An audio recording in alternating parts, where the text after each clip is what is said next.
नमस्कार, आप देख रहे हैं अपना बिहार। मैं हूं आपके साथ विभा उपाध्याय। बुलेटिन की शुरुआत इस वक्त बड़ी खबर के साथ। खबर सियासत से जुड़ी हुई आ रही है। नीतीश सरकार पर गिरिराज सिंह एक बार फिर से बरसते हुए नजर आए हैं। बिहार में तुगलकी सरकार चल रही है। गिरिराज सिंह ये आरोप लगा रहे हैं। उनकी तरफ से कहा गया कि वोट बैंक की राजनीति और तुष्टीकरण इस वक्त बिहार सरकार पर हावी है। हिंदुओं की भावनाओं को आहत किया जा रहा है। निर्दोष लोगों को जेल में भरने का आरोप तक गिरिराज सिंह की तरफ से लगाया गया। बेगूसराय हिंसा पर गिरिराज सिंह ने एक बार फिर से बड़ा बयान देते हुए सीधे तौर पर सरकार पर जोरदार हमला किया है। बिहार में तुगलकी सरकार चल रही है। वोट बैंक की राजनीति और तुष्टीकरण इस वक्त सरकार पर हावी है। क्या कुछ कहा है गिरिराज सिंह ने, जरा वो सुन लीजिए। बलिया की घटना तो लोग गांगी जमनी की तहजीब कह रहे हैं। मुझे समझ में नहीं आता है कि हिंदुओं ने कभी न मुहर्रम में न ईद में कभी भेदभाव नहीं किया, सांप्रदायिक सौहार्द नहीं बिगाड़ा। लोग मुझे गालियां देते हैं। मैं पूछना चाहता हूं, जब हमने एक पत्थर नहीं आपका बरसाया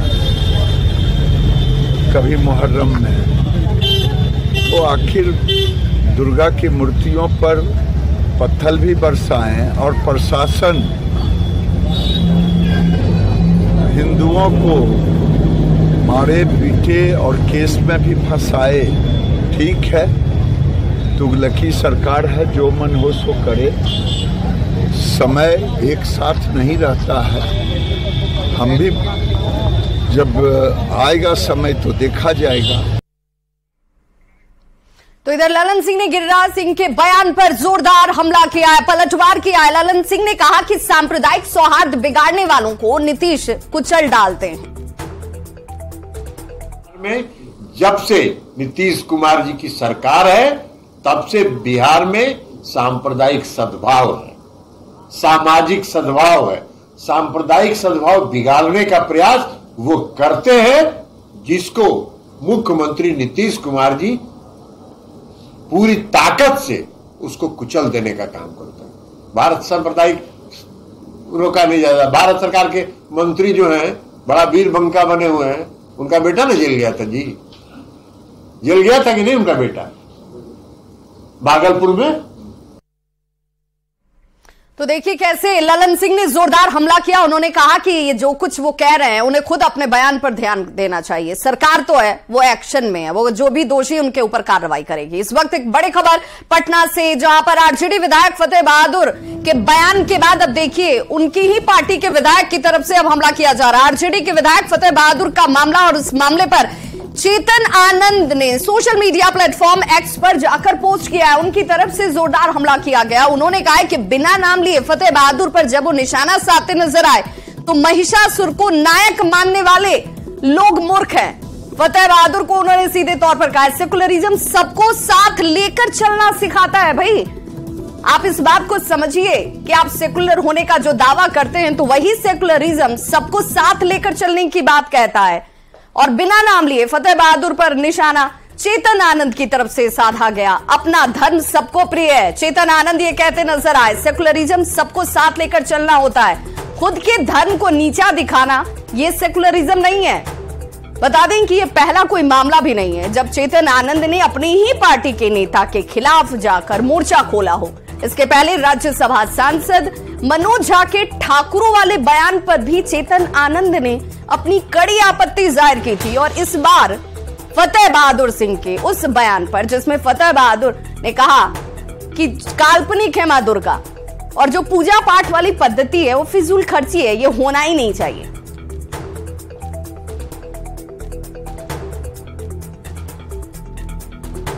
तो सेकुलरिज्म मतलब अपने धर्म को नीचा दिखाना नहीं होता है। और चेतन आनंद के पोस्ट पर सियासत भी तेज हो चुकी है। देखिए जरा वो ट्वीट देख लीजिए, क्या कहा चेतन आनंद ने। मां दुर्गा अंधविश्वास की पात्र नहीं है। मूर्ख हैं वो लोग जो महिषासुर को नायक मान बैठे हैं। अंधविश्वास तो वो लोग करते हैं, अंधविश्वासी वो लोग हैं जो ये मानते हैं कि अपने ही धर्म को कोसकर उन्हें किसी और का वोट प्राप्त हो जाएगा। अपना धर्म सबको प्रिय है। तो ये वो चेतन आनंद है जो आरजेडी के ही विधायक हैं, और आरजेडी के ही विधायक फतेह बहादुर सिंह की तरफ से मां दुर्गा को लेकर आपत्तिजनक बयान दिया गया था। चेतन आनंद कहते हैं कि खुद के धर्म को नीचा दिखाना नहीं चाहिए। तो इधर चेतन आनंद के पोस्ट पर सियासत भी तेज हो चुकी है। बीजेपी ने चेतन आनंद का समर्थन किया है तो कांग्रेस इस पर गोलमोल जवाब देती नजर आ रही है।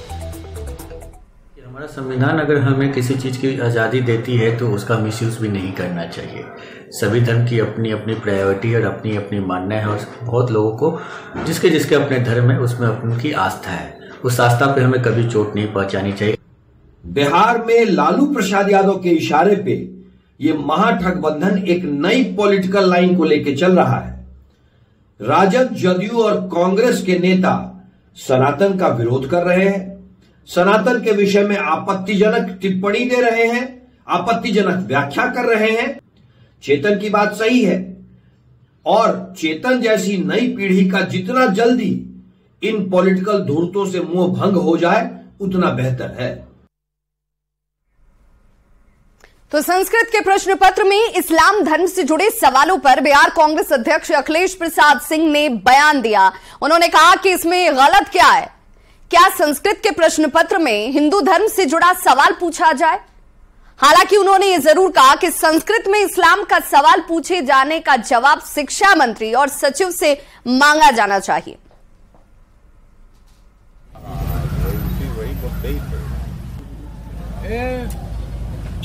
संस्कृत के क्वेश्चन में इस्लाम के सवाल पूछेंगे, 10-10 सवाल। तो ये शिक्षा मंत्री से पूछिए, शिक्षा सचिव से पूछिए। ये सवाल मेरे लिए नहीं हो सकता है, लेकिन सवाल कौन बनाता है उस बॉडी में काम कर रहे लोगों से पूछिए। और इसमें गलत क्या है बाय द वे? गलत इसमें बाय द वे क्या है? इस्लाम से पे सवाल संस्कृत सब्जेक्ट क्वेश्चन में नहीं, तो संस्कृत में मतलब क्या मतलब है कि संस्कृत में और केवल हिंदू धर्म का सवाल पूछा जाए? संस्कृत कहां से निकली है ये ज्ञान है आपको? तो वहीं आरजेडी अध्यक्ष लालू प्रसाद पर उपेंद्र कुशवाहा ने जमकर निशाना साधा है। आरजेडी के राष्ट्रीय अध्यक्ष की तरफ से जोरदार हमला किया गया है। कांग्रेस के कार्यक्रमों में जाने को लेकर जमकर निशाना साधा गया। लालू को सिर्फ स्वार्थ की चिंता है, वो सिर्फ स्वार्थवश अपनी चिंता कर रहे हैं। उपेंद्र कुशवाहा ये आरोप लगाते हैं। कांग्रेस के कार्यक्रम में लालू प्रसाद के जाने को लेकर आरजेडी के राष्ट्रीय अध्यक्ष उपेंद्र कुशवाहा ने जमकर निशाना साधा। उन्होंने कहा कि तत्काल राजनीतिक लाभ लेने के लिए लालू ऐसा कर रहे हैं। लालू की विचारधारा रसातल में जाए, उनको बस आम लोगों से कोई मतलब ही नहीं है। लालू को सिर्फ अगर कुछ से मतलब है तो वो अपने स्वार्थ की चिंता कर रहे हैं। लालू इस बात की चिंता में डूबे हैं कि वो अपनी राजनीति को आगे कैसे बढ़ाएं।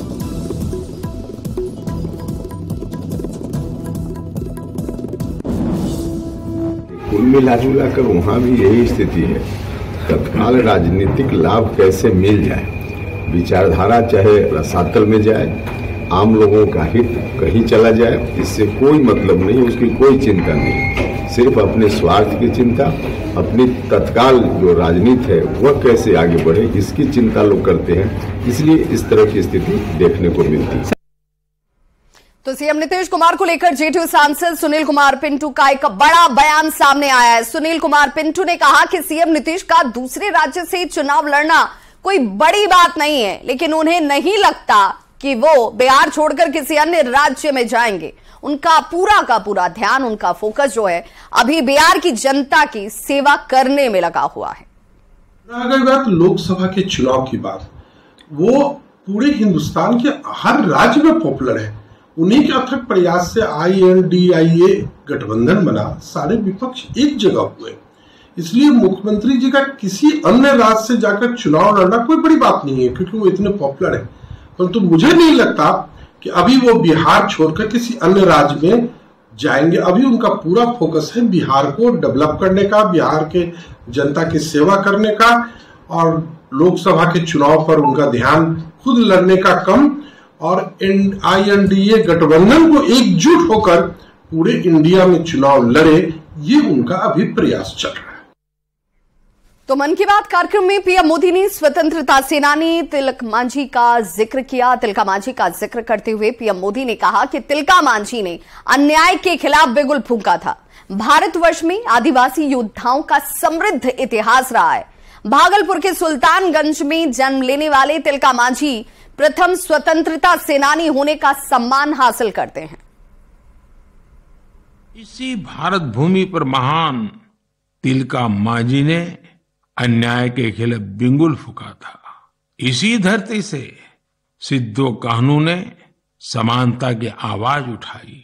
हमें गर्व है कि जन योद्धा टंट्या भील ने हमारी धरती पर जन्म लिया। हम शहीद वीर नारायण सिंह को पूरी श्रद्धा के साथ याद करते हैं। और नीतीश सरकार ने शिक्षकों को एक बड़ा तोहफा दिया है। जी हां, सरकार बिहार में शिक्षकों को अब देखिए एक बड़ा तोहफा देने जा रही है। और क्या तोहफा है वो भी हम आपको इस बड़े से स्क्रीन में ग्राफिक्स के जरिए दिखाने जा रहे हैं। शिक्षकों को सरकार की तरफ से बड़ा तोहफा। बिहार में शिक्षकों को सरकार जो है आवास देने जा रही है। बिहार पहला ऐसा राज्य होगा जहां शिक्षकों को यह तोहफा मिलेगा। एचआरए के बदले अब सीधा मकान मालिकों को ही भुगतान किया जाएगा। मकान मालिक जो हैं वो भुगतान करते हुए नजर आएंगे, उनको सीधे तौर पर भुगतान होगा। सरकार ने इसे लेकर के अब विज्ञापन जो है वो भी निकाल दिया है। अब विज्ञापन निकालने के साथ अब जो एचआरए है, जो शिक्षकों को मिल रही थी, वो एचआरए की जो राशि है मकान मालिकों को मिलेगी। और ऐसे में इमारत बनाने के लिए जमीन और मकान मालिकों से आवेदन लिया जाएगा। इमारत और भवन को लीज पर लेकर सरकार खुद इसका भुगतान करती हुई नजर आएगी। 4 नवंबर तक सभी से शिक्षा विभाग की वेबसाइट पर आवेदन मांगा गया है। प्रस्ताव मिलने के बाद प्रस्ताव देने वालों के साथ बैठक की जाएगी। जो बड़ी जानकारी आ रही है, हर साल शिक्षकों के वेतन पर 33,000 करोड़ रुपए खर्च किए जाते हैं। इसमें से 8% शिक्षकों के एचआरए पर खर्च होता है और यही वो रकम है जिसे इन्हें आवास के तौर पर अब खर्च किया जाएगा। 2500 करोड़ रुपए इन्हें एचआरए पर दिया जा रहा है। कुल 5,20,000 शिक्षकों को अब आवास की सुविधा दी जाएगी। स्कूल के आसपास ही सरकारी इमारत और भवन में रहने की सुविधा इन शिक्षकों को दी जाएगी, जिसे लेकर सरकार की तरफ से एक बड़ा फैसला किया गया है। बिहार और पहला ऐसा राज्य होगा जहां शिक्षकों को आवास की सुविधा सरकार मुहैया कराने जा रही है।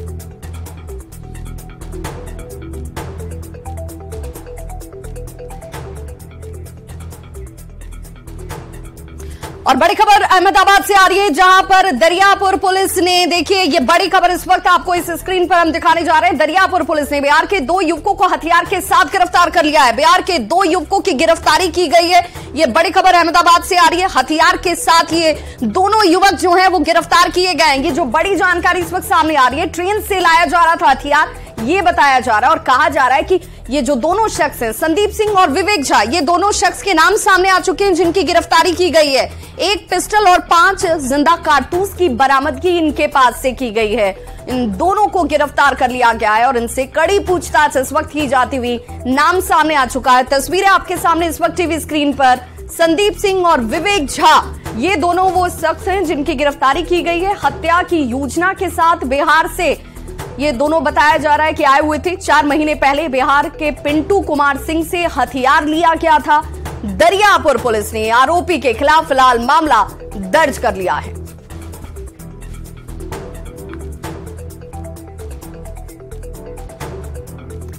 इधर बड़ी खबर पूर्णिया से, जहां चंपानगर बाजार में अचानक से 2 पक्षों के बीच तनाव बढ़ गया। इजराइल हमास युद्ध को लेकर बताया जा रहा है कि इंस्टाग्राम पोस्ट पर गलत पोस्ट किए जाने को लेकर 2 पक्षों के बीच तनाव पैदा हुआ और रात में दोनों पक्षों के बीच मारपीट शुरू हो जाती है।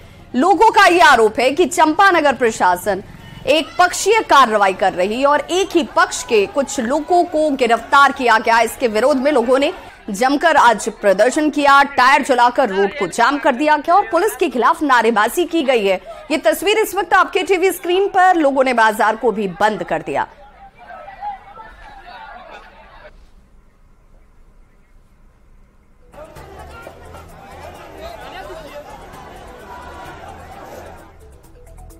और रुक करते हैं आगे की खबर की तरफ। अरवल से एक हैरान करने वाली खबर सामने आ गई। करपी प्रखंड के अय्यारा पंचायत में 4 साल पहले एक पैक्स चुनाव की गिनती 4 साल में पूरी नहीं हो पाई। 4 साल से बैलेट बॉक्स को वोटों की गिनती के लिए ही देखिए रखा गया है। अब तक ये गिनती ही नहीं हुई। सील बंद कमरे में जो मत पेटी थी वो यूं ही पड़ी हुई है। तस्वीरें आपके सामने हम दिखाने जा रहे हैं और ये जो विद्यालय की तस्वीर आप देख रहे हैं, इसी विद्यालय के कमरे में मतपेटी को रखा गया। बैलेट बॉक्स की सुरक्षा के लिए पुलिस के जवान भी तैनात कर दिए गए। हैरानी की बात यह कि वोटों की गिनती के इंतजार में एक जवान की मौत तक हो गई, लेकिन वोटों की गिनती नहीं हो पाई है भाई। मतगणना में गड़बड़ी की शिकायत के बाद वोटों की गिनती पर रोक लगाया गया था। 31 अक्टूबर को वोटों की गिनती कराने की बात अब डीएम की तरफ से कही जा रही है।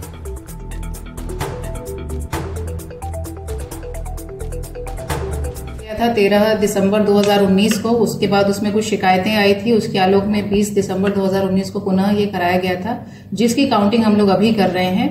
और जो 13/12/2019 को जो घटना घटी थी, कुछ उसमें जो गड़बड़ी पाई गई थी, जैसी चिट्ठी आई है, तो उसमें दोषियों को चिन्हित करके कार्रवाई हेतु भी निर्देशित किया गया है। अरवल जिले के करपी प्रखंड का ये उच्च विद्यालय करपी है और इसी परिसर में जो है 11 पैक्स चुनाव का मतगणना का मतपेटिका जो है सुरक्षित रखा गया था। अब जो है राज्य निर्वाचन आयोग के अनुसार गिनती होगा।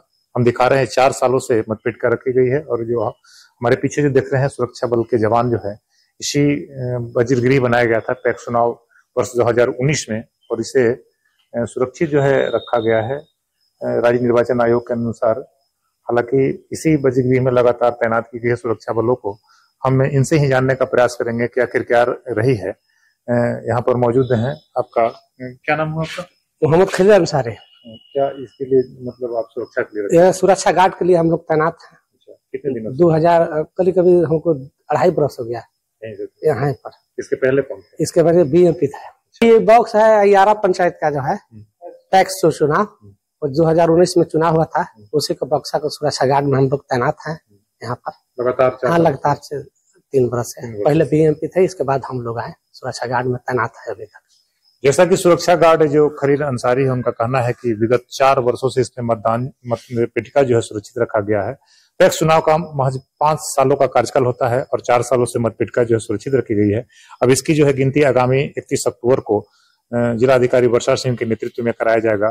4 सालों का कार्यकाल बीत गया, शेष 1 सालों का रह गया है, जिसमें जैसा कि इनका कहना है कि एक सुरक्षा गार्ड के यहाँ तैनात होने के बाद मृत्यु भी हो गई है।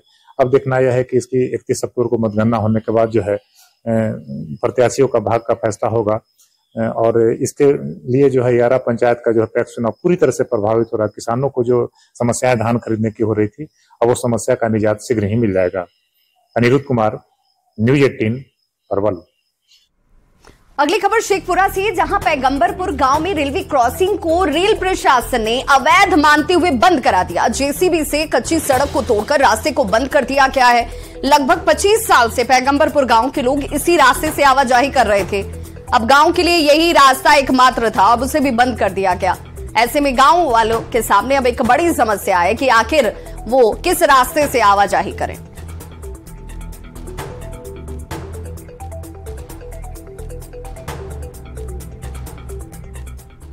तो इस बुलेटिन में बस इतना ही, लेकिन न्यूज 18 बिहार झारखंड पर खबरों का